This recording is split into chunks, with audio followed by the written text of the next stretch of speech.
Everyone, welcome back to the channel. ಎಲ್ಲರೂ ಹೇಗಿದ್ದೀರಾ? Hope ಎಲ್ಲರೂ ಆರಾಮಾಗಿದ್ದೀರಾ ಅಂತ ಭಾವಿಸ್ತೀನಿ. ನಾನು ಕೂಡ ತುಂಬಾ ಚೆನ್ನಾಗಿದ್ದೀನಿ. ಫ್ರೆಂಡ್ಸ್, ಇವತ್ತಿನ ಬ್ಲಾಗ್ ತುಂಬಾ ಸಿಂಪಲ್. ಹಬ್ಬ ಇದೆ ಆ್ಯಕ್ಚುಲಿ ನಮ್ಮೂರಲ್ಲಿ, ಕರಿಯಮ್ಮನ ಹಬ್ಬ ಅಂತ. ಇವತ್ತು ಸ್ವೀಟ್ ಆ್ಯಕ್ಚುಲಿ ಇವತ್ತು, ಅದಕ್ಕೋಸ್ಕರನೇ ಕೋಣ ಬೀಳುತ್ತೆ ಅಂತ ಹೇಳ್ತಾರಲ್ಲ, ಅದು ಬಿದ್ಮೇಲೆ ಮನೆಯೆಲ್ಲ ಕ್ಲೀನ್ ಮಾಡಿ ದೇವ್ರಿಗೆಲ್ಲ ಪೂಜೆ ಮಾಡಿ ಇವಾಗ ನೈವೇದ್ಯಕ್ಕೋಸ್ಕರ ಒಂದು ಸ್ಪೆಷಲಾಗಿ ಏನಾದರೂ ಸ್ವೀಟ್ ಮಾಡೋಣ ಅಂತ ಅಂದ್ಕೊಂಡಿದ್ದೀನಿ. ನಾವು ಆ ಊರಲ್ಲಿಲ್ಲ, ಪಕ್ಕದ ಊರಲ್ಲಿ ಬಂದು ಸೆಟ್ಲ್ ಆಗಿರೋದು. ಬಟ್ ಆದ್ರೂ ಕೂಡ ನಾವು ಹಬ್ಬಗಳನ್ನ ಆಚರಿಸ್ತೀವಿ ಪ್ರತಿಯೊಂದು, ಯಾಕಂದರೆ ಪ್ರಾಪರಲ್ಲಿ ಅವರೆಲ್ಲ. ಹಾಗಾಗಿ ಸೊ ಸ್ವೀಟ್ ಹೋಳಿಗೆ ಮಾಡ್ತಾರೆ ಆ್ಯಕ್ಚುಲಿ ಎಲ್ಲರೂ. ಬಟ್ ನಾನಿವತ್ತು ಒಂದು ಸ್ಪೆಷಲ್ಲಾಗಿ ಒಂಥರ ಕಸ್ಟರ್ಡ್ ಆರ್ ಫಾಲೂದಾ ಥರ ಏನಾದರೂ ಒಂದು ಒಳ್ಳೆ ಸ್ವೀಟ್ ಮಾಡೋಣ ಅಂತ ಅಂದ್ಕೊಂಡಿದ್ದೀನಿ. ಇವಾಗ ಸಮ್ಮರ್ ಆಗಿರೋದ್ರಿಂದ ದೇಹಕ್ಕೂ ಕೂಡ ತುಂಬ ತಂಪಾಗಿರಬೇಕು ಅಂತ ಅಂದ್ಕೊಂಡಿದ್ದೀನಿ. ಸೊ ಬನ್ನಿ, ಯಾವ ಸ್ವೀಟ್ ಮಾಡ್ತೀನಿ, ನೈವೇದ್ಯಕ್ಕೆ ಏನು ಅಂತ ತೋರಿಸ್ತೀನಿ. ವ್ಲಾಗ್ನ ಎಲ್ಲೂ ಸ್ಕಿಪ್ ಮಾಡಿದೆ, ಕಂಟಿನ್ಯೂಸ್ ಆಗಿ ನೋಡಿ. ಫ್ರೆಂಡ್ಸ್, ಇನ್ನೂ ದೇವ್ರನ್ನೆಲ್ಲ ತೊಳ್ಕೊಂಡು ಇವತ್ತು ಪೂಜೆನ ಮಾಡಿಕೊಂಡೆ. ಇವತ್ತಂತೂ ನಮ್ಮ ಗಿಡದಲ್ಲಿ ವೆರೈಟೀಸ್ ಆಫ್ ಫ್ಲವರ್ಸ್ ಬಿಟ್ಟಿದ್ವು. ತುಂಬಾ ಖುಷಿ ಆಯಿತು. ಹೂ ಜಾಸ್ತಿ ಇದ್ದಷ್ಟು ಪೂಜೆ ಮಾಡೋದಕ್ಕೆ ತುಂಬ ಖುಷಿಯಾಗುತ್ತೆ ನನಗಂತೂ. ನಿಮಗೂ ಹಾಗೆ ಅನಿಸುತ್ತಾ? ಇನ್ನು ದ್ರಾಕ್ಷಿನ ಹಾಗೆ ತಿನ್ನಬಾರ್ದು. ಇವಾಗ ಎಷ್ಟೊಂದು ಕೆಮಿಕಲ್ಸ್ ಇರುತ್ತೆ. ಹಾಗಾಗಿ ಉಪ್ಪಿನ ನೀರಲ್ಲಿ ನಾನು ನೆನೆಸಿಟ್ಟು ಆಮೇಲೆ ಸ್ವಲ್ಪ ಹೊತ್ತು ಬಿಟ್ಟು ವಾಶ್ ಮಾಡಿ ಇಡ್ತೀನಿ. ಇನ್ನು ಪಾಯಸ ಮಾಡೋದಕ್ಕೋಸ್ಕರ ನಾನಿಲ್ಲಿ ಸಬ್ಬಕ್ಕಿನ ನೆನೆಸಿಟ್ಕೊಂಡಿದ್ದೀನಿ, ಒಂದು ಸ್ವಲ್ಪ ಅಷ್ಟೇ. ಸೊ ಪಾಯಸ ಅಂತನಾದರೂ ಕರಿಬೋದು, ಫಲೂದಾ ಅಂತನಾದರೂ ಕರಿಬೋದು, ಕಸ್ಟರ್ಡ್ ಅಂತನಾದರೂ ಕರಿಬೋದು. ನೀವು ಯಾವ ಹೆಸರಿಂದ ಕರಿತೀರೋ ಆ ರೀತಿ ರೆಸಿಪಿ ಇದು. ಇನ್ನು ಮಸ್ಕ್ ಮಿಲನ್ನು ನಾನು ಒಂದು ದೊಡ್ಡ ಸೈಜ್ ಮಸ್ಕ್ ಮಿಲನ್ನು ಒಂದು ಫುಲ್ ತೊಗೊಳ್ತಾ ಇದ್ದೀನಿ ಈ ಒಂದು ರೆಸಿಪಿಗೆ. ಸೊ ಸಮ್ಮರ್ ಆಗಿರೋದ್ರಿಂದ ಸೀಸ್ನಲ್ ಫ್ರೂಟ್ ಅಲ್ವಾ, ಈ ಒಂದು ಮಸ್ಕ್ ಮಿಲನ್ನಿಂದ ತುಂಬಾ ಟೇಸ್ಟಿಯಾಗಿರುತ್ತೆ. ನನಗಂತೂ ಫೇವ್ರೆಟ್ ಫ್ರೂಟ್ ಅಂತಲೇ ಹೇಳ್ಬೋದು. ಎಷ್ಟು ಕೊಟ್ಟರು ತಿಂತೀನಿ, ಅಷ್ಟು ಇಷ್ಟ ನನಗೆ. ಇನ್ನು ಇದನ್ನು ಅರ್ಧ ಮಸ್ಕ್ ಮಿಲನ್ನು ಈ ರೀತಿ ಸಣ್ಣ ಸಣ್ಣದಾಗಿ ಕಟ್ ಮಾಡಿ ಇಟ್ಕೊಳ್ತಾ ಇದ್ದೀನಿ. ಇದನ್ನು ನುಣ್ಣಗೆ ರುಬ್ಕೋಬೇಕಾಗುತ್ತೆ. ಹಾಗಾಗಿ ಇನ್ನೂ ತುಂಬ ಹಣ್ಣಾಗಿದ್ದರೆ ಇನ್ನೂ ಚೆನ್ನಾಗಿರ್ತಿತ್ತು. ಇದು ಅಷ್ಟೊಂದು ಹಣ್ಣು ಆಗಿರಲಿಲ್ಲ. ಇಟ್ಸ್ ಓಕೆ ಅಂತ ಅಂದ್ಕೊಂಡು ಒಂದು ಅರ್ಧ ಕರ್ಬೂಜ ಫ್ರೂಟ್ನ ಈ ರೀತಿ ಕಟ್ ಮಾಡ್ಕೊಳ್ತಾ ಇದ್ದೀನಿ. ಇದರಲ್ಲಿ 2 ರೀತಿ ಕರ್ಬೂಜ ಬರುತ್ತಲ್ವ, ನನಗೆ ಈ ರೀತಿದೇ ಇಷ್ಟ. ಇನ್ನೊಂದು ಸಾಫ್ಟ್ ಸಿಪ್ಪೆದು ಬರುತ್ತಲ್ಲ, ಅದಷ್ಟೊಂದು ಸ್ವೀಟ್ ಇರಲ್ಲ. ನಿಮಗೆ ಯಾವ್ದು ಇಷ್ಟ ದಯವಿಟ್ಟು ಕಮೆಂಟ್ ಸೆಕ್ಷನಲ್ಲಿ ತಿಳಿಸಿ. ಈಗ ಇನ್ನೂ ಅರ್ಧ ಇತ್ತಲ್ಲ, ಅದನ್ನು ಚಿಕ್ಕ ಚಿಕ್ಕ ಪೀಸಸ್ ಆಗಿ ಕಟ್ ಮಾಡಿ ಇಟ್ಕೊಳ್ತಾ ಇದ್ದೀನಿ. ಹಾಗೆ ಆಮೇಲೆ ಲಾಸ್ಟಿಗೆ ಮಿಕ್ಸ್ ಮಾಡ್ಕೊಳ್ಳೋದಕ್ಕೆ. ಈಗ ರೆಸಿಪಿ ಹೇಗೆ ಮಾಡೋದಂತ ತೋರಿಸ್ತಾ ಇದ್ದೀನಿ. ಮೊದಲಿಗೆ ಒಂದು ಪಾತ್ರೆ ಇಟ್ಕೊಂಡಿದ್ದೀನಿ, ಹಾಲಿನ ಪಾತ್ರೆಯಲ್ಲೇ ಮಾಡ್ತಾಯಿದ್ದೀನಿ. ಇದಕ್ಕೆ 2ರಿಂದ 3 ಸ್ಪೂನ್ ತುಪ್ಪ ಹಾಕ್ಕೊಂಡು ಡ್ರೈ ಫ್ರೂಟ್ಸ್ಗಳನ್ನ ಹಾಕ್ಕೊಂಡಿದ್ದೀನಿ. ಗೋಡಂಬಿ ಮತ್ತು ಬಾದಾಮಿ ಮತ್ತು ಒಣ ದ್ರಾಕ್ಷಿ ಈ 3ನ್ನ ತೊಗೊಂಡಿದ್ದೀನಿ ನಾನಿವತ್ತು. ಪಿಸ್ತಾ ಇದ್ದರೆ ಹಾಕ್ಕೋಬೋದು, ಇನ್ನೂ ಚೆನ್ನಾಗಿರುತ್ತೆ. ಸ್ವಲ್ಪ ಫ್ರೈ ಮಾಡಿ ಈಗ ಶಾವಿಗೆನ ಹಾಕ್ಕೊಳ್ತಾ ಇದ್ದೀನಿ. ಇದು ಬಂದುಬಿಟ್ಟು ನಾವು ಯುಗಾದಿ ಹಬ್ಬಕ್ಕೆ ಏನು ಸುರುವನ್ನೇ ಶಾವಿಗೆ ಅಂತ ತರಿಸ್ತೀವಲ್ಲ, ಅದು ಆ ಶಾವಿಗೆ ತುಂಬ ಚೆನ್ನಾಗಿ ಬರುತ್ತೆ. ಸೇಮ್ ಫಲೂದಾಗೆ ಏನು ಯೂಸ್ ಮಾಡಿರ್ತಾರಲ್ಲ ಆ ಶಾವಿಗೆ ಥರನೇ ತೆಳ್ಳಗೆ ತುಂಬ ಚೆನ್ನಾಗಿರುತ್ತೆ. ಹಾಗಾಗಿ ಮಾಡ್ತಾ ಇರೋದು ಇವತ್ತು. ಇದನ್ನು ಸ್ವಲ್ಪ ಬ್ರೌನ್ ಕಲರ್ ಆದ ತಕ್ಷಣ ಎತ್ತಿಟ್ಕೊಂಡ್ಬಿಡಿ. ಈಗ ಮತ್ತೆ ಅದೇ ಪಾತ್ರೆಗೆ ನೆನೆಸಿಟ್ಟಿರ್ತೀವಲ್ಲ ಸಬ್ಬಕ್ಕಿ, ಅದನ್ನು ಹಾಕಿ ಇನ್ನೊಂದು ಸ್ವಲ್ಪ ನೀರು ಹಾಕಿಬಿಟ್ಟು ಇದು ಸ್ವಲ್ಪ ಬೇಯಬೇಕು. ಸಬ್ಬಕ್ಕಿ ತುಂಬ ಹೊತ್ತು ನೆನೆಸಿಟ್ರೆ ತುಂಬ ಬೇಯಿಸೋ ಅವಶ್ಯಕತೆ ಇಲ್ಲ. ಇದು ಸ್ವಲ್ಪ ಹೊತ್ತು ಅಷ್ಟೇ ನೆನೆಸಿದ್ದೀನಲ್ಲ, ಹಾಗಾಗಿ ಬೇಯೋದಕ್ಕೆ ಬಿಟ್ಬಿಟ್ಟು ಈ ಕರ್ಬೂಜ ಹಣ್ಣೇನು ಇಟ್ಕೊಂಡಿದ್ನಲ್ಲ ಅದನ್ನು ಮಿಕ್ಸಿ ಮಾಡ್ಕೊಳ್ತಾ ಇದ್ದೀನಿ ಜ್ಯೂಸರ್ ಜಾರಲ್ಲಿ. ಸ್ವಲ್ಪ ನುಣ್ಣಗೆ ಇದ್ದರೆ ತುಂಬ ಚೆನ್ನಾಗಿರುತ್ತೆ. ಸೊ ಈಗ ಸಬ್ಬಕ್ಕಿ ಎಲ್ಲ ಬೆಂದಿದೆ, ನೀವು ನೋಡ್ತಾ ಇರ್ಬೋದು. ಈಗ ಇದಕ್ಕೆ ಒಂದು ಸ್ವಲ್ಪ ಹಾಲನ್ನ ಆ್ಯಡ್ ಮಾಡ್ಕೊಳ್ತಾ ಇದ್ದೀನಿ. ಹಾಲು ಒಂದು ಸ್ವಲ್ಪ ಗಟ್ಟಿ ಇದ್ದರೆ ಇನ್ನೂ ತುಂಬ ಚೆನ್ನಾಗಿ ಬರುತ್ತೆ. ನಿಮಗೆ ಯಾವ ರೀತಿ ಬೇಕು, ಕೆಲವೊಬ್ಬರು ಲೋ ಫ್ಯಾಟ್ ಮಿಲ್ಕ್ನ ಯೂಸ್ ಮಾಡ್ತಾರೆ, ಹೈ ಫ್ಯಾಟ್ ಮಿಲ್ಕ್ನ ಯೂಸ್ ಮಾಡ್ತಾರೆ. ನಿಮಗೆ ಡಯಟಲ್ಲಿರೋರು ಆದಷ್ಟು ಲೋ ಫ್ಯಾಟ್ ಮಿಲ್ಕ್ನ ಯೂಸ್ ಮಾಡೋದು ಒಳ್ಳೆಯದು. ನಾನು ಕೂಡ ಅದಕ್ಕೆ ಸ್ವಲ್ಪ ನೀರು ಕೂಡ ಮಿಕ್ಸ್ ಮಾಡ್ಕೊಂಡಿದ್ದೀನಿ. ಈಗ ಕಸ್ಟರ್ಡ್ ಪೌಡರ್ನ 1 ಸ್ಪೂನ್ ಅಷ್ಟೇ ತೊಗೊಳ್ತಾ ಇದ್ದೀನಿ. ಜಾಸ್ತಿ ಹಾಕಿದ್ರೂ ಚೆನ್ನಾಗಿರಲ್ಲ ಟೇಸ್ಟು, ನನಗಿಷ್ಟ ಆಗಲ್ಲ. 1 ಸ್ಪೂನ್ ಅಷ್ಟೇ ತೊಗೊಂಡು ಒಂದು ಸ್ವಲ್ಪ ಇದಕ್ಕೆ ಹಾಲು ಹಾಕ್ಬಿಟ್ಟು ನೀಟಾಗಿ ಗಂಟಿಲ್ಲದೆ ಮಿಕ್ಸ್ ಮಾಡ್ಕೊಳ್ತಾ ಇದ್ದೀನಿ.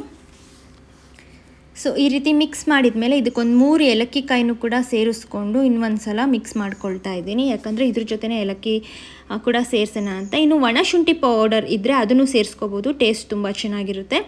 ಸೊ ನೋಡ್ತಾ ಇರ್ಬೋದು ನೀವು, ಇವಾಗ ಇದು ಒಂದು ಸ್ವಲ್ಪ ಕುದಿ ಬರೋ ರೀತಿ ಆಗ್ತಾ ಇದೆ. ಈಗ ಇದಕ್ಕೆ ನಾನು 3ರಿಂದ 3.5 ಸ್ಪೂನಷ್ಟು ಸಕ್ಕರೆ ಹಾಕ್ಕೊಳ್ತಾ ಇದ್ದೀನಿ. ಯಾಕಂದರೆ ನಾನು ಶುಗರ್ ತುಂಬಾ ಕಡಿಮೆ ತಿನ್ನೋದು, ಬಿಕಾಸ್ ತುಂಬ ಕ್ಯಾಲರೀಸ್ ಆಗಿಬಿಡುತ್ತೆ. ಶುಗರ್ ತುಂಬ ಕೆಟ್ಟದ್ದು, ನಾನು ಶುಗರ್ ಐಟಮ್ಸ್ ಏನೂ ತಿನ್ನೋದಿಲ್ಲ. ಹಾಗಾಗಿ 3ರಿಂದ 3.5 ಸ್ಪೂನ್ ಅಷ್ಟೇ ಹಾಕ್ಕೊಂಡಿದ್ದೀನಿ. ಸ್ವೀಟ್ ತುಂಬಾ ಕಡಿಮೆ ಇದೆ.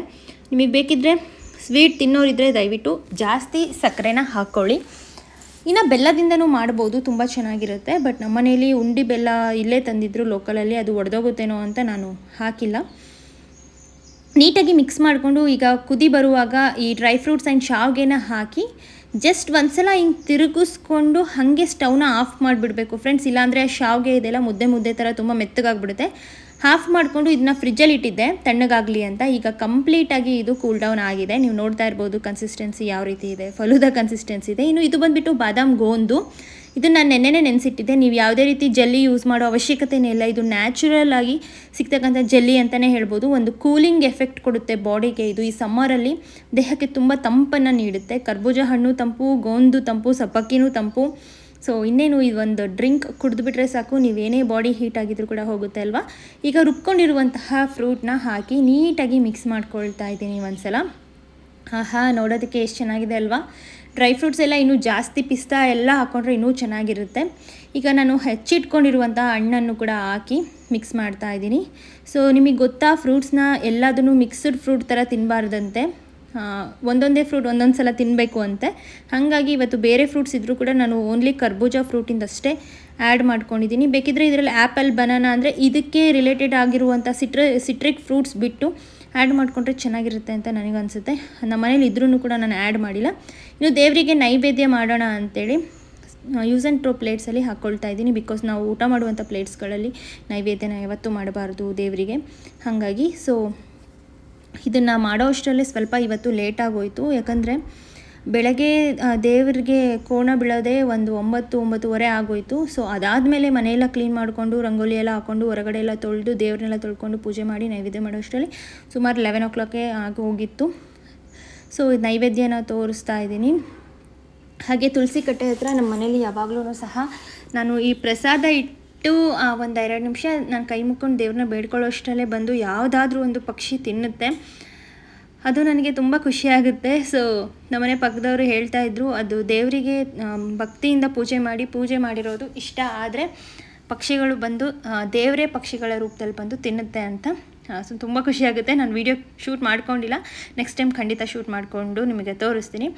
ಇನ್ನು ನಾನು ಕೂಡ ಟ್ರೈ ಮಾಡೋಣ ಅಂಥೇಳಿ ಒಂದು ಸ್ವಲ್ಪ ತಿನ್ನೋಣ ಅಂಥೇಳಿ ಅಂದ್ಕೊಂಡೆ. ಸೇಮ್ ಫಲೂದಾನೆ ಫ್ರೆಂಡ್ಸ್, ನಿಜವಾಗ್ಲೂ ಆ ಜೆಲ್ಲಿ ಕಲರ್ ಇಲ್ಲ ಅಷ್ಟೇ ಬಿಟ್ಟರೆ ಸೇಮ್ ಫಲೂದಾನೇ ತಿಂದಂಗೆ ಆಯಿತು. ಇದ್ರ ಮೇಲ್ಗಡೆ ಒಂದು ಸ್ಕೂಪ್ ಐಸ್ ಕ್ರೀಮ್ ಹಾಕ್ಕೊಂಡ್ಬಿಟ್ರೆ ತುಂಬಾ ಬೆಸ್ಟ್ ಅಂತಲೇ ಹೇಳ್ತೀನಿ. ಇನ್ನೊಂದು ಸ್ವಲ್ಪ ಡ್ರೈ ಫ್ರೂಟ್ಸ್ನ ಎಕ್ಸ್ಟ್ರಾ ಹಾಕ್ಕೊಂಡು ಒಂದು ಸ್ಕೂಪ್ ಐಸ್ ಕ್ರೀಮ್ ಹಾಕ್ಕೊಂಡ್ಬಿಟ್ರೆ ಸ್ವರ್ಗ. ಅಷ್ಟು ಚೆನ್ನಾಗಿ ಬಂದಿತ್ತು, ನಿಜವಾಗ್ಲೂ ತುಂಬ ಚೆನ್ನಾಗಿತ್ತು. ಇದು ಕಸ್ಟರ್ಡ್ ಅಂತ ಹೇಳೋದಕ್ಕಿಂತ ಫಲೂದಾ ಅಂತ ಹೇಳೋದೇ ತುಂಬಾ ಒಳ್ಳೆಯದು, ಅಷ್ಟು ಚೆನ್ನಾಗಿತ್ತು. ಸೊ ಫ್ರೆಂಡ್ಸ್, ಇವಾಗ ಈ ಒಂದು ಸ್ವೀಟ್ನ ಟೇಸ್ಟ್ ಮಾಡ್ತಾ ಇದ್ದೀನಿ, ಹೇಗಿದೆ ಅಂತ ಹೇಳ್ತೀನಿ.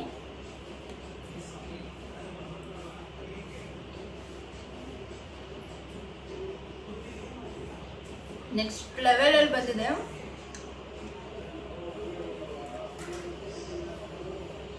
ನಿಜವಾಗ್ಲೂ ನೀವು ಅಂಗಡಿಯಲ್ಲಿ ಯಾವುದೇ ರೀತಿ ಫಲೂದಾ ಯಾವಾಗೂ ಕಡಿಮೆ ಇಲ್ಲ, ಅಷ್ಟು ಚೆನ್ನಾಗಿದೆ.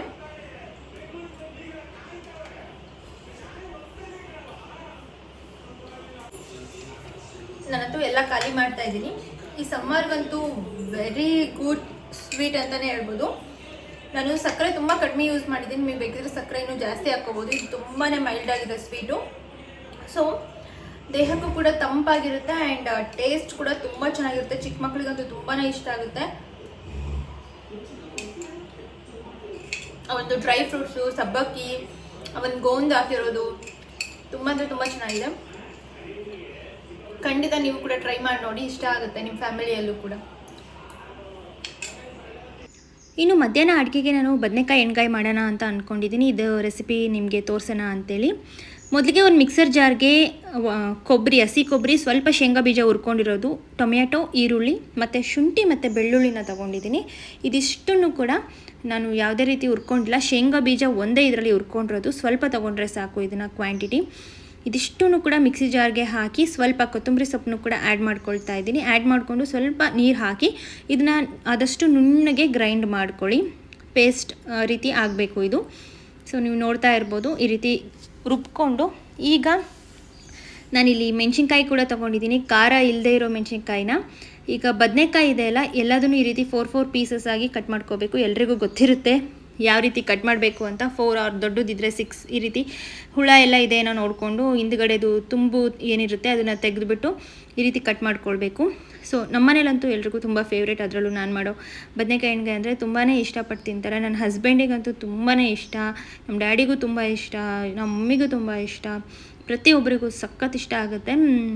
ಅದೇನೋ ಗೊತ್ತಿಲ್ಲ, ಅದಕ್ಕೋಸ್ಕರ ನಿಮಗೂ ಈ ರೆಸಿಪಿನ ಹೇಳ್ಕೊಡೋಣ, ನೀವು ಟ್ರೈ ಮಾಡಿ ಚೆನ್ನಾಗಿ ಬಂತಾ ಇಲ್ಲ ಅಂತ ಹೇಳ್ತೀರಾ ಅಂತ ನಾನು ಶೂಟ್ ಮಾಡ್ತಾಯಿದ್ದೀನಿ. ಮಧ್ಯದಲ್ಲಿ ಈ ರೀತಿ ಗೀರ್ಕೊಳ್ತಾ ಇದ್ದೀನಿ ಮೆಣಸಿನ್ಕಾಯಿನ. ಹಾಗೆ 1 ಈರುಳ್ಳಿನ ಒಗ್ಗರಣೆಗೆ ಅಂತೇಳಿ ಹೆಚ್ಚಿಟ್ಕೊಳ್ತಾ ಇದ್ದೀನಿ. ರುಬ್ಬೋದಕ್ಕೆ 1 ಈರುಳ್ಳಿ ತೊಗೊಂಡಿದ್ದೆ, ಒಗ್ಗರಣೆಗೂ ಕೂಡ 1 ಈರುಳ್ಳಿ ಸೇಮ್ ಕ್ವಾಂಟಿಟಿನ ನಾನು ತೊಗೊಳ್ತಾ ಇದ್ದೀನಿ. ಹಾಗೆ ಸ್ವಲ್ಪ ಕರ್ಬೇವಿನ ಸೊಪ್ಪು ಕೂಡ ತೊಗೊಂಡಿದ್ದೀನಿ. ರುಬ್ಬೋದಕ್ಕೆ 2 ಟೊಮೆಟೊ ಯೂಸ್ ಮಾಡಿದ್ದೆ. ಈಗ ರುಬ್ಬಿಟ್ಕೊಂಡಿರೋ ಪೇಸ್ಟ್ಗೆ ನಾನಿಲ್ಲಿ ಅಚ್ಕಾರದ ಪುಡಿ, ಹಾಗೆ 2 ಸ್ಪೂನ್ ಅಚ್ಕಾರದ ಪುಡಿ, 1 ಟೇಬಲ್ ಸ್ಪೂನ್ ಸಾಂಬಾರು ಪುಡಿ, ಹಾಗೆ 1 ಟೇಬಲ್ ಸ್ಪೂನ್ ಧನಿಯಾ ಪುಡಿ ಹಾಕ್ಕೊಳ್ತಾ ಇದ್ದೀನಿ. ಇದಕ್ಕೆ ಗುರಳ್ ಪುಡಿ ಮೋಸ್ಟ್ ಇಂಪಾರ್ಟೆಂಟ್ ಥಿಂಗ್, ಅದು ಇವತ್ತು ನಮ್ಮ ಮನೇಲಿ ಖಾಲಿಯಾಗಿದೆ, ಹಂಗಾಗಿ ಹಾಕ್ಕೊಳ್ತಾ ಇಲ್ಲ. ಈಗ 1 ಟೇಬಲ್ ಸ್ಪೂನ್ ಉಪ್ಪನ್ನ ಈ ಒಂದು ಪೇಸ್ಟ್ ಜೊತೆ ಮಿಕ್ಸ್ ಮಾಡೋದಕ್ಕೆ ಹಾಕ್ಕೊಳ್ತಾ ಇದ್ದೀನಿ. ಆಮೇಲೆ ರುಚಿ ನೋಡಿಕೊಂಡು ಹಾಕ್ಕೊಳ್ತೀನಿ ನಾನು ಪಲ್ಯ ಮಾಡಬೇಕಾದ್ರೆ. ಈಗ ಇದನ್ನು ನೀಟಾಗಿ ಮಿಕ್ಸ್ ಮಾಡಿಕೊಂಡು ಬದನೆಕಾಯಿ ಒಳಗಡೆ ಈ ರೀತಿ ಫಿಲ್ ಮಾಡ್ಕೋಬೇಕಾಗುತ್ತೆ. ಎಷ್ಟು ಹಿಡಿಸುತ್ತೋ ಅಷ್ಟೇ ಫಿಲ್ ಮಾಡ್ಕೊಳ್ಳಿ, ತುಂಬ ಓವರಾಗಿ ತುರ್ಕೋಕ್ಕೇನು ಹೋಗ್ಬಿಡಿ. ಸ್ವಲ್ಪನೇ ಇಟ್ಟರೇನು ಸಾಕು, ಚೆನ್ನಾಗೇ ಆಗುತ್ತೆ. ಈ ರೀತಿ ಇದ್ರ ಒಳಗಡೆ ನೀಟಾಗಿ ಫಿಲ್ ಮಾಡ್ಕೊಳ್ತಾ ಇದ್ದೀನಿ ಪ್ರತಿಯೊಂದು ಬದನೆಕಾಯಿಗಳು ಕೂಡ. ಇದಿನ್ನೂ ವೈಟ್ ಕಲರ್ ಮುಳ್ಗಾಯಿ ಬರುತ್ತಲ್ಲ, ಅದರಲ್ಲಿ ಮಾಡಿದರೆ ಇನ್ನೂ ಸೂಪರಾಗಿರುತ್ತೆ ಟೇಸ್ಟು, ತುಂಬ ಅಂದರೆ ತುಂಬ ಚೆನ್ನಾಗಿರುತ್ತೆ. ಈ ಒಂದು ಬದನೆಕಾಯಲ್ಲಿ ನನಗೆ ಗೊತ್ತಿರೋ ಟಿಪ್ ಏನಂತ ಅಂದರೆ, ತುಂಬ ಸಾಫ್ಟಾಗಿ ಬರೀ ಪರ್ಪಲ್ ಕಲರ್ ಇರುತ್ತಲ್ಲ, ಆ ರೀತಿ ತೊಗೊಂಡ್ರೆ ಚೆನ್ನಾಗಿರಲ್ಲ ಅಂತೆ. ಈ ರೀತಿ ವೈಟು ಪರ್ಪಲ್ಲು ಈ ರೀತಿ ಇರ್ತಾವಲ್ಲ, ಇದು ಒರಿಜಿನಲ್ ಅಂತ ನಮಗೆ ಹಿರಿಯರು ಹೇಳಿರುವಂಥ ಟಿಪ್ಪು, ನನಗೂ ಗೊತ್ತಿರಲಿಲ್ಲ. ಎಣ್ಣೆಗಾಯಿ ಅಂತಲೇ ಹೆಸರಿರೋದ್ರಿಂದ ಇದಕ್ಕೆ ಸ್ವಲ್ಪ ಆಯಿಲ್ ಜಾಸ್ತಿನೇ ಹಾಕ್ಕೋಬೇಕಾಗುತ್ತೆ, ಇಲ್ಲಾಂದರೆ ರುಚಿ ಬರೋದಿಲ್ಲ. ಈಗ ಎಣ್ಣೆ ಕಾದ ನಂತರ ಸಾಸಿವೆ ಜೀರಿಗೆನ ಹಾಕ್ಕೊಂಡಿದ್ದೀನಿ. ಈಗ ಇದಕ್ಕೆ ನಾನು ಈರುಳ್ಳಿ ಹಾಗೆ ಕರ್ಬೇವಿನ ಸೊಪ್ಪನ್ನು ಕೂಡ ಹಾಕ್ಕೊಳ್ತಾ ಇದ್ದೀನಿ. ಹಾಗೆ ಮೆಣಸಿನ್ಕಾಯಿ ಕೂಡ ಫಸ್ಟಿಗೆ ಫ್ರೈ ಮಾಡುವಾಗ ಹಾಕ್ಕೊಂಡ್ರೆ ರುಚಿ ಸಖತ್ತಾಗಿ ಇನ್ನೂ ಜಾಸ್ತಿ ಆಗುತ್ತೆ. ಇನ್ನು ಉತ್ತರ ಕರ್ನಾಟಕದವರು ಮೆಣಸಿನ್ಕಾಯಿ ಈ ರೀತಿ ಕರ್ಕೊಂಡೇ ತಿಂತಾ ಇರ್ತಾರೆ, ಹಸಿ ಮೆಣಸಿನ್ಕಾಯಿನೇ ರೊಟ್ಟಿಗಳ ಜೊತೆ ತಿಂತಾ ಇರ್ತಾರೆ. ನಮ್ಮ ಸೈಡು ನನ್ನ ಹಸ್ಬೆಂಡ್ ಅಂತೂ ಈ ಪಲ್ಯದಲ್ಲಿ ಮೆಣಸಿನ್ಕಾಯಿ ತಿನ್ನಲ್ಲ. ನಮ್ಮ ಮನೇಲಿ ನಮ್ಮ ಮಮ್ಮಿ ಡ್ಯಾಡಿ ನಾನು ತಿಂತೀವಿ, ಅವರಿಗೆ ಅದಕ್ಕೆ ಹಾಕೋದೇ ಇಲ್ಲ, ಎತ್ತಿಟ್ಬಿಡ್ತಾರೆ ಅವರು. ನಮ್ಮ ಸೈಡು ಅಷ್ಟು ಖಾರ ತಿನ್ನಲ್ಲ. ಈಗ ಇದು ನೀಟಾಗಿ ಫ್ರೈ ಆಗಬೇಕು. ಅದಾದಮೇಲೆ ನಾನು ಇಲ್ಲಿ ಬದನೆಕಾಯಿಗಳನ್ನ ಹಾಕ್ಕೊಳ್ತಾ ಇದ್ದೀನಿ. ಇದನ್ನು ಎಣ್ಣೆಯಲ್ಲೇ ಒಂದು 10 ನಿಮಿಷ ನೀಟಾಗಿ ಫ್ರೈ ಆಗೋದಕ್ಕೆ ಬಿಟ್ಬಿಡಬೇಕು. ಯಾಕಂದರೆ ಅದ್ರ ಮೇಲ್ಗಡೆ ಲೇಯರೆಲ್ಲ ಎಣ್ಣೆಯಲ್ಲಿ ಫ್ರೈ ಆದರೆ ಟೇಸ್ಟು ತುಂಬಾ ಚೆನ್ನಾಗಿರುತ್ತೆ. ಅಕಸ್ಮಾತ್ ಇದನ್ನು ಹಿಂಗೆ ಹಾಕಿದ ತಕ್ಷಣವೇ ನೀವು ನೀರು ಹಾಕಿ ಕುದಿಸ್ಬಿಟ್ರೆ ಟೇಸ್ಟ್ ಎಲ್ಲ ಕೆಟ್ಟೋಗ್ಬಿಡುತ್ತೆ, ಒಂಚೂರು ಚೆನ್ನಾಗಿರಲ್ಲ. ಈಗ ಇದ್ರ ಮೇಲ್ಗಡೆನೂ ಕೂಡ ನಾನು ಉಪ್ಪು ಹಿಡೀಲಿ ಬದನೆಕಾಯಿಗೆ ಅಂಥೇಳಿ ನಾನು ಈ ಟೈಮಲ್ಲೇ 1 ಟೇಬಲ್ ಸ್ಪೂನ್ ಫುಲ್ ಉಪ್ಪನ್ನ ಹಾಕ್ಕೊಳ್ತೀನಿ. ಸೊ ನೀವು ನೋಡ್ತಾ ಇರ್ಬೋದು ಎಷ್ಟು ಚೆನ್ನಾಗಿ ಕಾಣಿಸ್ತಾ ಇದೆ. ಟೇಸ್ಟ್ ಕೂಡ ಅಷ್ಟೇ ಸೂಪರಾಗಿರುತ್ತೆ. ಸೊ 1 ಟೇಬಲ್ ಸ್ಪೂನ್ ಉಪ್ಪನ್ನ ಮೇಲ್ಗಡೆ ಹಾಕ್ಕೊಂಡು ನೀಟಾಗಿ ತಿರ್ಗಾ ಮುರ್ಗಾ ಮಿಕ್ಸ್ ಮಾಡಬೇಕು. ಎಲ್ಲ ಕಡೆಯೂ ಕೂಡ ನೀಟಾಗಿ ಬೇಯಬೇಕು. ಅಂದರೆ ಈ ಒಂದು ಎಣ್ಣೆಯಲ್ಲಿ ಏನು ಫ್ರೈ ಮಾಡ್ತಾ ಇದ್ದೀವಲ್ಲ, ಬದನೆಕಾಯಿ ಅರ್ಧ ಇದರಲ್ಲೇ ಬೇಯಬೇಕು, ಹಂಗಾದರೆ ಪಲ್ಯ ಟೇಸ್ಟ್ ಸೂಪರಾಗಿ ಇರುತ್ತೆ. ಇಲ್ಲ ಅರ್ಧಂಬರ್ಧ ಮಾಡಿದರೆ ಒಂಚೂರು ಚೆನ್ನಾಗಿರಲ್ಲ. ಸೊ ಕಂಪ್ಲೀಟಾಗಿ ಸ್ವಲ್ಪ ಮೆತ್ತಗಾಗಬೇಕು, ಎಣ್ಣೆಯಲ್ಲೇ ಮೆತ್ತಗಾಗಬೇಕು, ಒಂದು ಡ್ರಾಪ್ ಕೂಡ ನೀರನ್ನ ಮುಟ್ಟಿಸ್ಲಿಲ್ದಂಗೆ, ಹಾಗಾದರೆ ತುಂಬ ಚೆನ್ನಾಗಿ ಬರುತ್ತೆ ಫ್ರೆಂಡ್ಸ್. ನಮ್ಮ ಮನೇಲಂತೂ ಇವತ್ತು ತಿಂದ್ಬಿಟ್ಟು ತುಂಬ ಚೆನ್ನಾಗಿದೆ. ನನ್ನ ಹಸ್ಬೆಂಡ್ ಅಂತೂ ನಿನ್ನ ಕೈಯಲ್ಲಿ ಅದು ಏನಿದೆ ಏನೋ ಗೊತ್ತಿಲ್ಲ, ತುಂಬಾ ಟೇಸ್ಟಿಯಾಗಿದೆ ಅಂತ ಹೇಳಿದರು. ಇವತ್ತು ರೆಸಿಪಿ ಅಷ್ಟು ಚೆನ್ನಾಗಿ ಬಂದಿತ್ತು. ಸೊ ನಾನು ಮಧ್ಯಾಹ್ನಕ್ಕೆ ಚಪಾತಿ ಮಾಡೋಷ್ಟು ಪೇಷನ್ಸು ಇರಲಿಲ್ಲ ನನಗೆ, ಟೈಮ್ ಕೂಡ ಆಗೋಗ್ಬಿಟ್ಟಿತ್ತು. ಮಧ್ಯಾಹ್ನ ವೈಟ್ ರೈಸೇ ಮಾಡಿದ್ದೆ, ನೈಟ್ಗೆ ಚಪಾತಿ ಮಾಡ್ಕೊಳ್ಳೋಣ ಅಂಥೇಳಿ. ಹಾಗೆ ಒಂದು ಮೊಟ್ಟೆ ಬೇಯಿಸ್ಕೊಂಡ್ರೆ ಆಗುತ್ತೆ ನೈಟ್ ಊಟಕ್ಕೆ ಅಂತ ಅಂದ್ಕೊಂಡೆ. ಸೊ ಇವಾಗ ಬೆಂದಿದೆನಾ ಇಲ್ಲ, ಅರ್ಧ ಬೆಂದಿದೆನಾ ಇಲ್ಲ ಅಂತ ಚೆಕ್ ಮಾಡಿ. ಹಾಗೆ ಜಾಗ ಈ ರೀತಿ ಚೇಂಜ್ ಮಾಡಬೇಕು, ಇಲ್ಲಾಂದರೆ ತಳ ಹಿಡಿದು ಬಿಡುತ್ತೆ ನೀವು ಹಂಗೆ ಬಿಟ್ಟರೆ. ಆದಷ್ಟು ನೀವು ಎಣ್ಗಾಯಿ ಮಾಡುವಾಗ ದಪ್ಪ ತಳ ಇರುವಂಥ ಪಾತ್ರೆಗಳಲ್ಲಿ ಮಾಡೋದು ತುಂಬ ಒಳ್ಳೆಯದು. ಈಗ ಮಿಕ್ಕಿರುವಂಥ ಮಸಾಲೆನೂ ಕೂಡ ಆ್ಯಡ್ ಮಾಡ್ತಾ ಇದ್ದೀನಿ ಇದಕ್ಕೆ. ಸೊ ಇದನ್ನು ಕೂಡ ಹಾಕ್ಕೊಂಡು ನೀಟಾಗಿ ಒಂದು ಸ್ವಲ್ಪ ಎಣ್ಣೆಯಲ್ಲೇ ಫ್ರೈ ಆಗಲಿ ಅಂತ ಬಿಟ್ಬಿಡ್ತಾ ಇದ್ದೀನಿ. ಈಗ ಮಿಕ್ಸಿ ಜಾರ್ ಏನು ರುಬ್ಕೊಂಡಿದ್ವಲ್ಲ ಅದರಲ್ಲಿ ಸ್ವಲ್ಪ ನೀರಿರುತ್ತೆ, ಮಸಾಲ ಇರುತ್ತೆ, ಅದನ್ನು ಕೂಡ ಹಾಕ್ಕೊಳ್ಳೋಣ ಅಂಥೇಳಿ ಹಾಕ್ಕೊಳ್ತಾ ಇದ್ದೀನಿ. ಸೊ ಕಲರು ಕೂಡ ಎಷ್ಟು ಪರ್ಫೆಕ್ಟಾಗಿ ಬಂದಿದೆ, ಯಾಕಂದರೆ ನಾವು ಖಾರ ಇರೋ ಮೆಣಸಿನ್ಕಾಯಿನ ಯೂಸ್ ಮಾಡೋದಿಲ್ಲ, ಹಂಗಾಗಿ ಪರ್ಫೆಕ್ಟಾಗಿ ಬರುತ್ತೆ ಕಲರು. ಸೊ ಎಣ್ಣೆಯಲ್ಲಿ ಇದು ಫ್ರೈ ಆಗಲಿ ಮಸಾಲ ಅಂತ ಇದನ್ನು ತಿರುಗಿಸ್ಕೊಳ್ತಾ ಇದ್ದೀನಿ ನಾನಿವಾಗ. ಇನ್ನೂ ನೀರನ್ನ ಆ್ಯಡ್ ಮಾಡಿಲ್ಲ, ಯಾಕಂದರೆ ಆ ಮಸಾಲ ವಾಸನೆ ಒಂದು ಸ್ವಲ್ಪ ಹೋಗಬೇಕು. ನಾನು ಯಾವುದನ್ನು ಹುರ್ಕೊಂಡು ಹಾಕಿರಲ್ವಲ್ಲ, ಹಾಗಾಗಿ ಆ ಮಸಾಲೆ ವಾಸನೆ ಹೋಗಲಿ ಅಂತ. ಈಗ ಇದಕ್ಕೆ ಮಿಕ್ಸಿ ಜಾರಲ್ಲಿ ಸ್ವಲ್ಪ ಮಸಾಲೆ ಏನು ಮಿಕ್ಕಿತ್ತು ಅದ್ರದ್ದು ನೀರು ಹಾಕ್ಕೊಳ್ತಾ ಇದ್ದೀನಿ. ನೀವು ಹಾಕ್ಕೊಳ್ಳುವಾಗಲೇ ಒಂದು ಸ್ವಲ್ಪ ಜಾಸ್ತಿನೇ ನೀರು ಹಾಕ್ಕೊಳ್ಳಿ, ಯಾಕಂದರೆ ಅದು ಬದನೆಕಾಯಿ ಬೆಂದ ಮೇಲೆ ಎಲ್ಲ ನೀರೆಲ್ಲ ಆವಿಯಾಗಿ ಹೋಗಿ ಕಡಿಮೆ ಆಗಿಬಿಡುತ್ತೆ ನೀರು ತುಂಬ, ಹಾಗಾಗಿ. ಸೊ ಇವಾಗ ಇದನ್ನು ಕುದಿಸ್ಕೋಬೇಕಾಗುತ್ತೆ. ಏನಿಲ್ಲ ಅಂದರೂ ಒಂದು 10 ನಿಮಿಷ ಅಂತೂ ಇದು ಬೇಯೋದಕ್ಕೆ ನೀವು ಬಿಟ್ಬಿಡಬೇಕು, ಕಡಿಮೆ ಉರಿ ಇಟ್ಕೊಂಡು. ಆಗಾಗ ನೀವು ಕೈ ಆಡ್ತಾನೆ ಇರಬೇಕಾಗುತ್ತೆ, ಇಲ್ಲಾಂದರೆ ತಳ ಹಿಡಿದ್ಬಿಟ್ಟು ಸೀದೋಗೋ ಚಾನ್ಸಸ್ ತುಂಬ ಇರುತ್ತೆ. ಹಾಗಾಗಿ ಪದೇ ಪದೇ ನೀವು ತಳ ಹಿಡಿಬಾರ್ದು ಅಂದರೆ ಕೈ ಆಡ್ತಾ ಇರಬೇಕು. ಹಾಗೆ ಇದಕ್ಕೆ ಲಾಸ್ಟಲ್ಲಿ ಒಂದು ಸ್ವಲ್ಪ ನಾನಿಲ್ಲಿ ಹುಣಸೆ ಹಣ್ಣಿನ ರಸನ ಸೇರಿಸ್ಕೊಳ್ತಾ ಇದ್ದೀನಿ. ಮೇನ್ ಟಿಪ್ ಇದೆ, ಇದನ್ನು ಹಾಕಿಲ್ಲ ಅಂದರೆ ನಿಮಗೆ ರುಚಿನೇ ಬರಲ್ಲ ಎಣ್ಗಾಯಿ. ಹುಣಸೆ ಹಣ್ಣಿನ ರಸ ನೀವು ಎಣ್ಗಾಯಿಗೆ ಅಂತಲ್ಲ, ಸಾಂಬಾರಿಗಾಗಿರ್ಬೋದು, ನಾನ್ ವೆಜ್ಜಿಗೂ ಕೂಡ ಒಂದೇ ಒಂದು ಬೋಟು ಅಂತಾರಲ್ಲ ಅಷ್ಟು ಹಾಕಿ ನೋಡಿ. ಒನ್ ಟೈಮ್ ಚಿಕನ್ ಮಟನ್ ಏನೇ ಮಾಡಲಿ ಟೇಸ್ಟು ಎನ್ಹ್ಯಾನ್ಸ್ ಆಗುತ್ತೆ, ತುಂಬ ಚೆನ್ನಾಗಿ ಬರುತ್ತೆ. ಈಗ ನಾನು ಇದನ್ನು ಕುದಿಯೋದಕ್ಕೆ ಅಂತೇಳಿ ಬಿಟ್ಬಿಡ್ತಾ ಇದ್ದೀನಿ. ಬದನೆಕಾಯಿ ತುಂಬ ಗಟ್ಟಿ ಇದ್ದರೆ ಅಷ್ಟು ಚೆನ್ನಾಗಿರಲ್ಲ ಫ್ರೆಂಡ್ಸ್ ತಿನ್ನೋದಕ್ಕೆ. ಇದು ಕರೆಕ್ಟ್ ಹದ ಬೇಯಬೇಕು, ಸಗಣಿ ಥರ ಫುಲ್ ಮೆತ್ತಗೆ ಬೆಂದ್ರೂ ಚೆನ್ನಾಗಿರಲ್ಲ. ಪರ್ಫೆಕ್ಟ್ ಹದದಲ್ಲಿ ಬೆಂದರೆ ಹೆಣ್ಗಾಯಿ ತುಂಬ ಚೆನ್ನಾಗಿರುತ್ತೆ. ಸೊ ಇವಾಗ ಮುಚ್ಚಳ ತೆಗೆದು ನೋಡ್ತಾ ಇದ್ದೀನಿ, ಇದು ಪರ್ಫೆಕ್ಟಾಗಿ ಬೆಂದಿದೆ ಅಂತ ನನಗೆ ಅನಿಸ್ತಾ ಇದೆ, ಯಾಕಂದರೆ ಎಣ್ಣೆ ಎಲ್ಲ ಬಿಟ್ಕೊಂಡು ತೇಲ್ತಾ ಇದೆ, ನೀವು ನೋಡ್ತಾ ಇರ್ಬೋದು. ಸೊ ಈ ರೀತಿ ಸ್ವಲ್ಪ ಪ್ರೆಸ್ ಮಾಡಿ ನೋಡಿದರೆ ಮೆತ್ತಗೆ ನಿಮಗೆ ಅನಿಸುತ್ತೆ ಇದು ಬೆಂದಿದೆನಾ ಇಲ್ವಾ ಅಂತ. ಅದರಲ್ಲೇ ನೀವು ಕಂಡಿಡ್ಕೋಬೋದು ಬೆಂದಿದೆನಾ ಇಲ್ವಾ ಅಂತ. ಸೊ ಇದು ಬೆಂದಿದೆ. ಸೊ ನೀವು ನೋಡ್ತಾ ಇರ್ಬೋದು, ಒಂದೊಂದು ಬದನೆಕಾಯಿ ನೋಡ್ತಾ ಇದ್ದರೆ ವಾವ್ ಎಷ್ಟು ಸಕ್ಕದಾಗಿ ಬಂದಿದೆ, ಸೂಪರಾಗಿದೆ. ಇದ್ರ ಮುಂದೆ ನಮ್ಮ ಮನೇಲಿ ಯಾವ ನಾನ್ ವೆಜ್ಜು ಬೇಡ ಅಂತಾರೆ, ಅಷ್ಟು ಇಷ್ಟಪಟ್ಟು ತಿಂತಾರೆ. ಬದನೆಕಾಯಲ್ಲೇ ಈ ಒಂದು ಹೆಣ್ಗಾಯಿ ಪಲ್ಯ ಅಂದರೆ ಸಖತ್ ಇಷ್ಟ. ಖಂಡಿತ ನೀವು ಈ ರೆಸಿಪಿನ ಟ್ರೈ ಮಾಡಿ ನೋಡಿ. Hello everyone, welcome back to the channel. ಎಲ್ಲರೂ ಹೇಗಿದ್ದೀರಾ? ಹೋಪ್ ಎಲ್ಲರೂ ಆರಾಮಾಗಿದ್ದೀರಾ ಅಂತ ಭಾವಿಸ್ತೀನಿ. ನಾನಂತೂ ಸದ್ಯಕ್ಕೆ ಚೆನ್ನಾಗಿಲ್ಲ ಅಂತಲೇ ಹೇಳ್ತೀನಿ. ಯಾಕಂತಂದರೆ ನನ್ನ ಹಣೆ ಬರನೇ ಸರಿ ಇಲ್ಲ, ಏನೋ ಗೊತ್ತಿಲ್ಲ, ನನಗೆ ಯಾಕೋ ಟೈಮೇ ಸರಿ ಇಲ್ಲ ಅಂತ ಅನಿಸುತ್ತೆ. ತುಂಬಾ ಬೇಜಾರಾಗುವಂಥ ವಿಚಾರ ಇವತ್ತು ನಿಮ್ಮ ಜೊತೆ ಶೇರ್ ಮಾಡ್ತಾ ಇದ್ದೀನಿ. ಯಾವಾಗಲೂ ಖುಷಿಯಾದಂಥ ವಿಚಾರನೇ ಶೇರ್ ಮಾಡ್ತಾ ಇದ್ದೆ ನಾನು. ಫಸ್ಟ್ ಟೈಮ್ ಬೇಜಾರಾಗಿರುವಂಥ ವಿಚಾರನ ಶೇರ್ ಮಾಡ್ತಾ ಇದ್ದೀನಿ.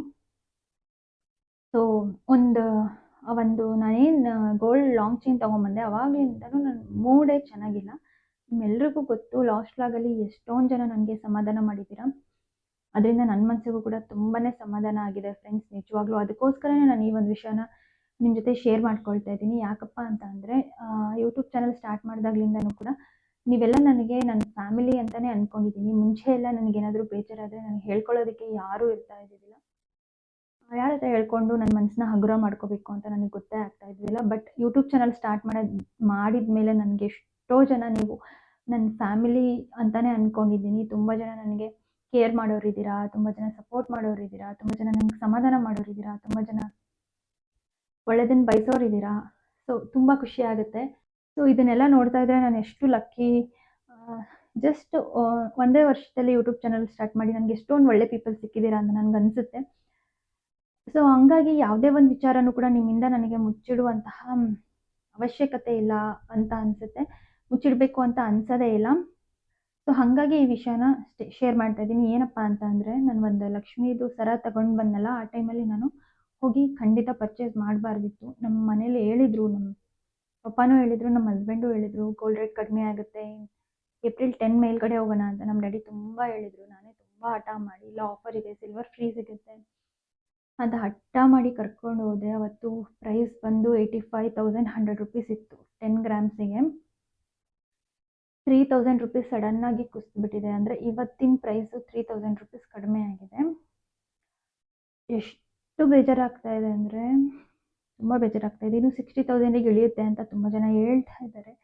ಗೊತ್ತಿಲ್ಲ, ಜಸ್ಟ್ 3,000 ಕಡಿಮೆ ಆಗಿರೋದಕ್ಕೆ ನನಗೆ ಎಷ್ಟೊಂದು ಬೇಜಾರಾಗ್ತಾ ಇದೆ. ಇನ್ನು ಅಷ್ಟೊಂದೆಲ್ಲ ಗೋಲ್ಡ್ ಜ್ಯುವೆಲ್ರಿ ಪರ್ಚೇಸ್ ಮಾಡಿದ್ದೀವಿ, ಎಷ್ಟೊಂದು ರುಪೀಸ್ ಲಾಸ್ ಮಾಡಿದ್ನಲ್ಲ ಅಂತ ನನ್ನ ಮೂಡೇ ಚೆನ್ನಾಗಿಲ್ಲ 2-3 ದಿನದಿಂದ. ನನ್ನ ದುಡ್ಡು ಲಾಸ್ ಮಾಡಿದರೆ ನನಗೇನು ಅನಿಸ್ತಾ ಇದ್ದಿದ್ದಿಲ್ಲಪ್ಪ. ನಮ್ಮ ಅಪ್ಪ ಅಮ್ಮ ಅಷ್ಟೊಂದು ಕಷ್ಟಪಟ್ಟು ದುಡ್ದಿರೋ ಅಂಥ ದುಡ್ಡನ್ನ ನಾನು ಹಾಳು ಮಾಡಿದ್ನಲ್ಲ ಅಂತ ಸಿಕ್ಕಾಪಟ್ಟೆ ಬೇಜಾರಾಗ್ತಾ ಇದೆ ಫ್ರೆಂಡ್ಸ್. ತುಂಬ ಅಂದರೆ ತುಂಬ ಬೇಜಾರಾಗ್ತಾ ಇದೆ. ಅದು ಹೇಳೋಕ್ಕೆ ಆಗ್ತಾ ಇಲ್ಲ, ಅಷ್ಟು ಬೇಜಾರಾಗ್ತಾ ಇದೆ. ನೀವೆಲ್ಲ ಲಾಸ್ಟ್ ವ್ಲಾಗಲ್ಲೇ ನಾನು ಎಷ್ಟು ಬೇಜಾರು ಮಾಡ್ಕೊಂಡಿದ್ದು ನೋಡಿ. ತುಂಬ ಜನ ಸಮಾಧಾನ ಮಾಡಿದ್ದೀರ, ಆದ್ರೂ ಕೂಡ ಸಮಾಧಾನನೇ ಆಗ್ತಾ ಇಲ್ಲ. ಡೈಲಿ ಅದು ನನ್ನದು ರೆಗ್ಯುಲರ್ ಕಸ್ಟಮರ್ ಆಗಿರೋದ್ರಿಂದ ವಾಟ್ಸಪ್ಪಿಗೆ ಡೈಲಿ ಬರುತ್ತೆ ಮೆಸೇಜು, ಗೋಲ್ಡ್ ರೇಟ್ ಏನಿದೆ ಅಂತ. ಅದು ನನ್ನ ಕಣ್ಣಿಗೆ ಬೀಳುತ್ತೆ. ಆ ಟೈಮಲ್ಲಿ ಒಂಥರ ಮೂಡೇ ಆಫ್ ಆಗ್ದಂಗೆ ಆಗ್ತಾಯಿದೆ. ಆದರೂ ಇಟ್ಸ್ ಓಕೆ. ಇದರಿಂದ ಲೈಫಲ್ಲಿ ಒಂದು ಪಾಠ ಕಲ್ತಿದ್ದೀನಿ. ಮತ್ತೆ ಮತ್ತೆ ಈ ತಪ್ಪು ಮಾಡಬಾರ್ದು ಅಂತ ಅಂದ್ಕೊಳ್ತಾನೆ ಇದ್ದೀನಿ. ನಮ್ಮ ಮನೆಯಲ್ಲೂ ಕೂಡ ಏನು ಅಪ್ಸೆಟ್ ಆಗಬೇಡ ಬಿಡು ಅಂತ ಅಂದರು. ಆದ್ರೂ ಮನಸ್ಸು ಯಾಕೋ ಕೇಳ್ತಾನೆ ಇಲ್ಲ. ನಾನು ಎಷ್ಟು ಹುಷಾರಾಗಿರೋ ಹುಡುಗಿ, ನಾನು ಎಷ್ಟು ಯೋಚನೆ ಮಾಡೋ ಹುಡುಗಿ, ಎಷ್ಟು ಯೋಚನೆ ಮಾಡಿ ಒಂದೊಂದು ಹೆಜ್ಜೆನೂ ಇಡ್ತೀನಿ. ಅಂಥದ್ರಲ್ಲಿ ನಾನೇ ಹೀಗೆ ಮಾಡಿಬಿಟ್ನಲ್ಲ ಅಂತ ತುಂಬ ಜನ ನಿಮಗೂ ಟಿಪ್ಸ್ ಕೊಟ್ಟಿರ್ತೀನಿ. ಮನಿ ಸೇವ್ ಮಾಡಿಕೊಂಡು ಗೋಲ್ಡ್ ಪರ್ಚೇಸ್ ಮಾಡಿ ಅಂತ. ಅದೇ ರೀತಿ ನಾನು ಕೂಡ ದುಡ್ಡಿದ್ದಾಗೆಲ್ಲ ಹೋಗಿ ಗೋಲ್ಡ್ ಪರ್ಚೇಸ್ ಮಾಡಿ ಈ ರೀತಿ ಲಾಸ್ ಆಗಿರುವಂಥದ್ದು ತುಂಬ ಬೇಜಾರು ತಂದು ಕೊಟ್ಟಿರುವಂಥ ವಿಷಯ. ಅದನ್ನೇ ನನಗೆ ಬೇಜಾರು ತಡ್ಕೊಳಕ್ಕಾಗದೇ ಇರುವಾಗ ಗೋಲ್ಡ್ ಜ್ಯುವೆಲ್ರಿ ಕೂಡ ಕಳ್ಕೊಂಡ್ವಿ. ಅದು ಇನ್ನೊಂದಿಷ್ಟು ದುಃಖ ತಂದುಕೊಟ್ಟಿದೆ. ಎಷ್ಟು ಬೇಜಾರಾಗ್ತಾ ಇದೆ ಅಂದರೆ ಫ್ರೆಂಡ್ಸ್, ಅದು ಜೀವನದಲ್ಲಿ ಖುಷಿಯಾದಂತಹ ವಿಚಾರಗಳು ಎಷ್ಟು ಬೇಗ ಬರ್ತವೋ, ಬೇಜಾರಾಗುವಂಥ ವಿಚಾರಗಳು ಕೂಡ ಅಷ್ಟು ಬೇಗನೆ ಬಂದ್ಬಿಡುತ್ತೆ ಲೈಫಲ್ಲಿ. ಅದು ಒಂದೇ ಮ್ಯಾಟರ್ಗಳಿಗೆ. ಯಾವುದೇ ಒಂದು ಹೆಣ್ಮಕ್ಳೇ ಆಗಲಿ, ನಿಮಗೆ ಗೋಲ್ಡ್ ಜ್ಯುವೆಲ್ರಿ ಪರ್ಚೇಸ್ ಮಾಡಬೇಕಂದ್ರೆ ತುಂಬಾ ಆಸೆ ಇರುತ್ತೆ. ಆವಾಗ ಸಿಕ್ಕಂಥ ಖುಷಿ ಬೇರೆ ಬಟ್ಟೆ ತೊಗೊಂಡಾಗಲೂ ಸಿಗಲ್ಲ, ಮೇನ್ ಪ್ರಾಪರ್ಟಿ ತೊಗೊಂಡಾಗಲೂ ಖುಷಿ ಸಿಗಲ್ಲ. ಹೆಣ್ಮಕ್ಳಿಗೆ ಗೋಲ್ಡ್ ಜ್ಯುವೆಲ್ರಿ ಪರ್ಚೇಸ್ ಮಾಡಿದಾಗ ಸಿಗುವಂಥ ಖುಷಿ ಬೇರೆ ಯಾವ ಟೈಮಲ್ಲೂ ಸಿಗಲ್ಲ. ಎಷ್ಟು ಖುಷಿ ಪಟ್ಟಿನೋ ಇವಾಗ ಅಷ್ಟೇ ಬೇಜಾರು ಮಾಡ್ಕೊಳ್ತಾ ಇದ್ದೀನಿ. ಒಂದೇ ಕಂಟೆಂಟ್ ಅಂದರೆ ಒಂದೇ ಮ್ಯಾಟರ್ಗೆ ಖುಷಿ ಮತ್ತು ದುಃಖ ಎರಡೂ ಇಷ್ಟರ ಮಟ್ಟಿಗೆ ಆಗುತ್ತೆ ಅಂತ ನಾನು ಗೊತ್ತಾಯಿತು ಇವಾಗ. ದೇವರು ನನಗಿದೊಂದು ಪರೀಕ್ಷೆ ಅಂತಲೇ ಅಂದ್ಕೊಳ್ತೀನಿ. It's okay. ಅದಕ್ಕೆ ಬೇಜಾರು ಸಮಾಧಾನ ಮಾಡ್ಕೊಳೋ ಬೆನ್ನಲ್ಲೇ ಒಂದು ಜ್ಯುವೆಲ್ರಿ ಬೇರೆ ಕಳೆದೋಯ್ತು. ಅದಂತೂ ಇನ್ನೂ ಬೇಜಾರಾಗ್ತಾ ಇದೆ ಫ್ರೆಂಡ್ಸ್. ಅದೇನಂತ ಅಂದರೆ, ನೀವು ನೋಡಿರ್ಬೋದು, ನನ್ನ ಹಸ್ಬೆಂಡಿಂದು ಗೋಲ್ಡ್ ಜ್ಯುವೆಲ್ರಿ ಕಲೆಕ್ಷನ್ಸಿಂದು ನಾನು ವ್ಲಾಗ್ ಮಾಡಿದ್ದೆ. ಅದರಲ್ಲಿ ಅವ್ರದ್ದು ಚೈನ್ ಏನಿತ್ತು ಅದಕ್ಕೆ ನಾನು ಒಂದು ಲಕ್ಷ್ಮೀದು ಪೆಂಡೆಂಟ್ ಹಾಕಿದ್ದೆ, ಡಾಲರು. ಅದು ನನ್ನ ಮದುವೆ ಟೈಮಲ್ಲಿ ಗಿಫ್ಟ್ ಬಂದಿದ್ದು ಡಾಲರ್. ಆ್ಯಕ್ಚುಲಿ ನಾವು ಪರ್ಚೇಸ್ ಮಾಡಿದ್ದಲ್ಲ. ಅದೆಷ್ಟು ಗ್ರಾಮ್ಸ್ ಇದೆ ಏನೂ ಗೊತ್ತಿಲ್ಲ ನನಗೆ. ನನ್ನ ಮದುವೆ ಟೈಮಲ್ಲಿ ನಮ್ಮ ಪಕ್ಕದ ಮನೆಯವರು, ನಮಗೆ ತುಂಬ ಕ್ಲೋಸು, ನಮ್ಮ ಫ್ಯಾಮಿಲಿ ಮೆಂಬರ್ ಥರನೇ ಅವರು. ಪಾಪ ಅವರು ನಮಗೆ ಗಿಫ್ಟ್ ಮಾಡಿದ್ದು. ನನಗೆ ಲಕ್ಷ್ಮೀದು ಕೊಟ್ಟಿದ್ರು, ನನ್ನ ಹಸ್ಬೆಂಡಿಗೆ ಆಂಜನೇಯ ಸ್ವಾಮಿದು ಡಾಲರ್ ಕೊಟ್ಟಿದ್ರು. ಅದು ನನ್ನ ಹಸ್ಬೆಂಡ್ ಒಂದು ಬಿಸ್ನೆಸ್ ಸ್ಟಾರ್ಟ್ ಮಾಡುವಾಗ ನಾನು ಅವ್ರ ಚೈನಿಗೆ, ಇದು ಲಕ್ಷ್ಮೀದು ಡಾಲರು, ನಿಮಗೆ ಬಿಸ್ನೆಸ್ ತುಂಬ ಚೆನ್ನಾಗಾಗಲಿ, ಲಕ್ಷ್ಮಿ ನಿಮ್ಮ ಹತ್ರ ಯಾವಾಗಲೂ ಇರಲಿ, ಆ ಹಣ ಬರ್ತಾನೆ ಇರಲಿ ಯಾವಾಗಲೂ ನಿಮಗೆ ಅಂತ ನಾನು ದೇವರಲ್ಲಿ ಪ್ರಾರ್ಥನೆ ಮಾಡಿಕೊಂಡು ಅದನ್ನು ಹಾಕಿದ್ದು. ಅದು ಅವರಿಗೆ ಲಕ್ ಅಂತಲೇ ಹೇಳ್ಬೋದು, ಏನೋ ಗೊತ್ತಿಲ್ಲ. ಅದನ್ನು ಹಾಕಿದಾಗಿಂದನೂ ಅವ್ರಿಗೆ ಬಿಸ್ನೆಸ್ ಎಲ್ಲ ಜಾಸ್ತಿ ಮಟ್ಟಕ್ಕೆ ಹೋಗಿ ತುಂಬ ಚೆನ್ನಾಗಿ ಅವರಿಗೆ ಅರ್ನಿಂಗ್ಸ್ ಬಂತು. ಅದು ಯಾವಾಗಲೂ ಅದನ್ನು ಹಾಕೊಂಡು ಹೋಗೋರು, ಯಾವಾಗಲೂ ಅವರು ಬಿಚ್ತಾನೆ ಇರಲಿಲ್ಲ ಒಂದು ಚೈನ್ನ. ಡಾಲರು ಯಾವಾಗಲೂ ಇರೋದು. ನಾನು ಒಂದು ವ್ಲಾಗಲ್ಲಿ ಕೂಡ ಹೇಳಿದ್ದೀನಿ, ನಾನು ಈ ರೀತಿ ಹಾಕಿದ್ದಾಗಲಿಂದ ನನಗೆ ಲಕ್ಕೆ ಚೇಂಜ್ ಆಯಿತು ಅಂತ. ನನಗೆ ಚೈನ್ ಕಳೆದೋಗಿದ್ರೂ ಅಷ್ಟು ಬೇಜಾರಾಗ್ತಿತ್ತೋ ಇಲ್ಲೋ ಗೊತ್ತಿಲ್ಲ. ಆ ಡಾಲರ್ ಕಳೆದೋಗಿತ್ತು ತುಂಬಾ ಬೇಜಾರಾಯಿತು. ಸೊ ಅವರು ಹೊಲದಲ್ಲೇನೋ ಕೆಲಸ ಮಾಡುವಾಗ ಡಾಲರ್ ಎಲ್ಲೋ ಬಿದ್ದುಬಿಟ್ಟಿದೆ. ಚೈನ್ ಬಿದ್ದಿಲ್ಲ, ಚೈನಿಂದ ಡಾಲರ್ ಹೇಗೆ ಕಟ್ಟಾಗಿಬಿತ್ತು ಅನ್ನೋದೇ ನನಗೆ ಗೊತ್ತಾಗ್ತಾ ಇಲ್ಲ. ಅದು ಯಾರು ಕಣ್ಣು ಬಿತ್ತೋ ಏನೋ ಗೊತ್ತಿಲ್ಲ. ಆ ಒಂದು ಡಾಲರ್ ಚಿಕ್ಕದೇ ಆಗಿದ್ರೂ ಕೂಡ ಅದರಲ್ಲಿರುವಂತಹ ಎಮೋಷನ್ಸು ತುಂಬಾ ಜಾಸ್ತಿ ಇತ್ತು ಫ್ರೆಂಡ್ಸ್. ತುಂಬ ಬೇಜಾರಾಯಿತು ನನಗೆ. ಯಾಕಂದರೆ ಅದು ಒಂದು ಲಕ್ಕಿ ಡಾಲರ್ ಅಂತಲೇ ಹೇಳ್ಬೋದು. ಅದರಿಂದ ನಮ್ಗೆ ತುಂಬಾ ಒಳ್ಳೆಯದಾಗಿದೆ. ಆ ಒಂದು ವರ್ಷದಲ್ಲಿ ನಾನು ಹಾಕಿದಾಗಲಿಂದನೂ ಆ ಒಂದು ವರ್ಷದಲ್ಲಿ ಸಖತ್ ಲಾಭ ಆಗಿದೆ. ಸಖತ್ ಅಂತೂ ಸಿಕ್ಕಾಪಟ್ಟೆನೇ ಅಂತ ಅಂತೀವಿ. ನಾವು ಹಿಂದೆ ಯಾವ ರೀತಿ ಲೈಫ್ ಲೀಡ್ ಮಾಡಿದ್ವೋ ಅದು 10ರಷ್ಟು ನಾವು ಹ್ಯಾಪಿಯಾಗಿ, ಒಳ್ಳೆ ಅರ್ನಿಂಗ್ಸು, ಒಳ್ಳೆ ಕೈ ತುಂಬ ಸಂಪಾದನೆ ಇದೆಲ್ಲ ಸಿಕ್ಕಿದೆ ನಮಗೆ. ಆ್ಯಂಡ್ ನೆಮ್ಮದಿ ಜೀವನದಲ್ಲಿ ಪ್ರತಿಯೊಂದೂ ಕೊಟ್ಟಂತಹ ಡಾಲರ್ ಅದು. ಅದೇ ಇಲ್ಲ ಅಂತ ಅಂದಾಗ ಎಷ್ಟು ಬೇಜಾರಾಯಿತು ಅಂತ ಅಂದರೆ, ನನಗೆ ತುಂಬ ಬೇಜಾರಾಯಿತು. ನನ್ನ ಹಸ್ಬೆಂಡಿಗೂ ತುಂಬ ಬೇಜಾರಾಯಿತು. ಅವರು ಪಾಪ ತುಂಬ ಹುಡುಕಾಡಿದ್ದಾರೆ, ಅದು ಚಿಕ್ಕದಾಗಿರೋದ್ರಿಂದ ಎಲ್ಲೂ ಸಿಗಲಿಲ್ಲ. ಆ ಲಕ್ಷ್ಮಿ ಇದ್ದಿದ್ದು ಡಾಲರ್ ಕಳೆದೋಯ್ತಲ್ಲ, ಅದು ತುಂಬ ಬೇಜಾರಾಗ್ತಾಯಿದೆ. ಅದೇನೋ ಗೊತ್ತಿಲ್ಲ, ಆವಾಗಲಿಂದನೂ ನನಗೆ ಒಂದು ನೆಗೆಟಿವೇ ಅನ್ನಿಸ್ತಾ ಇದೆ. ಅಂದರೆ ಆ ಡಾಲರ್ ಕಳೆದೋದಾಗ್ಲಿಂದನೂ ನೋಡಿ, ಗೋಲ್ಡ್ ರೇಟ್ ಕಡಿಮೆ ಆಗ್ತಾ ಇದೆ, ಇದರಿಂದ ಲಾಸ್ ಆಯಿತು. ಇನ್ನೊಂದು 2-3 ವಿಚಾರದಲ್ಲೂ ಹಿಂಗೆ ಅನ್ನಿಸ್ತಾ ಇದೆ. ಲಕ್ಷ್ಮಿನೇ ಹೋಗಿದೇನೋ, ಲಕ್ಷ್ಮಿನೇ ಹೋದ್ರೇನೋ ಅಂತ ಏನೇನೋ ಮೈಂಡಿಗೆ ಯೋಚನೆ ಆ ರೀತಿ ಅನ್ನಿಸ್ತಾ ಇದೆ. ಆ ಡಾಲರ್ ಕಳ್ಕೊಂಡಾಗ್ಲಿಂದನೂ ಲಾಸ್ ಆಗ್ತಾ ಇದೆ ನಮಗೆ. ಲಾಸ್ ಮೇಲೆ ಲಾಸ್ ಆಗ್ತಾ ಇದೆ. ಅದು ನಮ್ಮ ಮನೆಯಲ್ಲಿ ಯಾರೂ ಅಷ್ಟು ತಲೆ ಕೆಡಿಸ್ಕೊಳ್ತಾ ಇಲ್ಲ. ಆದರೆ ನನಗೆ ಪದೇ ಕಾಡ್ತಾ ಇರೋ ವಿಚಾರ ಅಂದರೆ, ನಾನು ಆ ಡಾಲರ್ ಕಳ್ಕೊಂಡಾಗ್ಲಿಂದ ನನಗೆ ಲಾಸ್ ಆಗ್ತಾ ಇದೆ ಏನೋ, ಹಣ ಕಳ್ಕೊಳ್ತಾ ಇದ್ದೇನೋ, ನನ್ನ ಕೈಯಿಂದ ಹಣ ಸುಮ್ಮನೆ ವೇಸ್ಟ್ ಆಗಿ ಹೋಗ್ತಾ ಇದೆ, ಖರ್ಚು ಜಾಸ್ತಿ ಆಗ್ತಾ ಇದೆ ಅಂತ ತುಂಬ ಅನಿಸ್ತಾ ಇದೆ ಫ್ರೆಂಡ್ಸ್. ತುಂಬಾ ಫೀಲ್ ಆಗ್ತಾ ಇದೆ. ಅದು ನನ್ನ ಲೈಫಲ್ಲಿ ನಿಜಾನೇ ಆಗ್ತಾ ಇದೆ ಅಲ್ಲ, ಯಾಕಪ್ಪ ದೇವ್ರೆ ಅಂತ ಎಷ್ಟೊಂದು ಅನ್ಕೊಳ್ತಾ ಇದ್ದೀನಿ. ದಯವಿಟ್ಟು ಇದಕ್ಕೆ ಏನಾದರೂ ಒಂದು ಸೊಲ್ಯೂಷನ್ ಇದ್ದರೆ ಹೇಳಿ. ನನ್ನ ವ್ಯೂವರ್ಸ್ ನಾನು ಕೇಳ್ತಾ ಇದ್ದೀನಿ, ದಯವಿಟ್ಟು ಇದಕ್ಕೇನಾದರೂ ಸೊಲ್ಯೂಷನ್ ಇದ್ದರೆ ಹೇಳಿ. ನಾನಂತೂ ದಿನ ದೇವ್ರ ಹತ್ರ ಬೆಳ್ಕೊಳ್ತಾ ಇದ್ದೀನಿ, ಅಪ್ಪ ದೇವ್ರೆ ಡಾಲರ್ ಕಳೆದೋಗಿರೋದ್ರಿಂದ ನನಗೆ ಇಷ್ಟೊಂದು ಜೀವನದಲ್ಲಿ ಎಷ್ಟು ಲಾಭ ತಂದುಕೊಟ್ಟಿತ್ತು, ಲಾಸ್ ಆಗ್ತಾ ಇದೆ ಅಲ್ಲ ಅಂತ. ಆ ಡಾಲರ್ ನಿಜವಾಗ್ಲೂ ಯಾರಿಗೆ ಸಿಕ್ತೋ ಏನೋ ಗೊತ್ತಿಲ್ಲ. ನನ್ನ ವಿಡಿಯೋ ನೋಡ್ತಾ ಇರೋರಿಗೆ ಯಾರಿಗಾದರೂ ಸಿಕ್ಕಿದ್ರೆ, ನನ್ನ ಸುತ್ತಮುತ್ತ ಇರೋರು ಯಾರಾದರೂ ನಮ್ಮೂರವರು, ದಯವಿಟ್ಟು ಅದನ್ನು ವಾಪಸ್ ತಂದುಕೊಡಿ. ಅದನ್ನು ರೀಪ್ಲೇಸ್ ಮಾಡೋಕ್ಕಾಗಲ್ಲ, ಪ್ಲೀಸ್. ನಾನು ಅದೆಷ್ಟಿದೆ ಅಷ್ಟು ಹಣ ಬೇಕಿದ್ರೆ ನಿಮಗೆ ಕೊಡ್ತೀನಿ.